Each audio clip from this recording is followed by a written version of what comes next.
G'day and welcome to another quick little SAAS one-take tech tip on our Muscle Series digital gauges.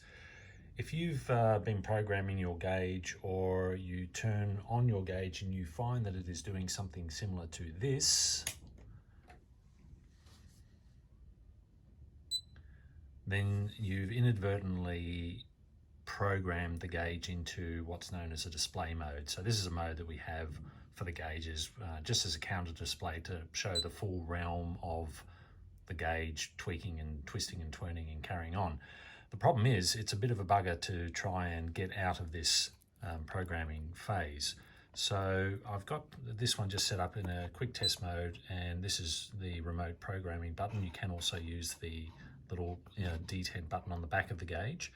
But to exit out of this phase, and I'll show you how you can actually get into it as well, but to exit out of it, we just need to hold the button down and the gauge will go back to a normal programming mode. Then we need to hold it down again until we get a 3-line dash across the gauge, like so. Release the button, the gauge will power off and come back onto its normal state.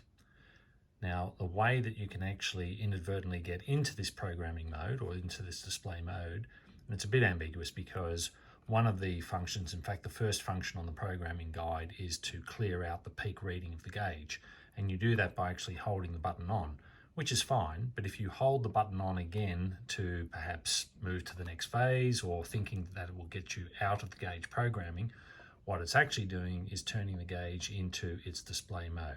So as an example, if I just hold the button down now, it'll go to the first programming mode.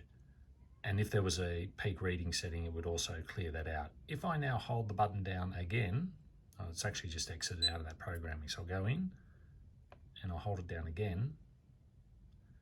It will now place the gauge into display mode. And that sits as a bit of a never-ending loop, which can cause you to think that the gauge is actually faulty.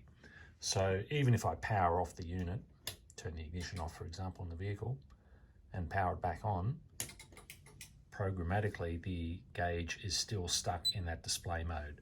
So again, all you need to do, just take your programming button or use the button on the back of the gauge, hold that down, put it back into a normal programming mode, and then hold it down again. If you don't hold it down again, it'll just revert back to that display mode. So there's my 3 lines, quick cycle through, power off, wait a couple of seconds, and it'll power back on.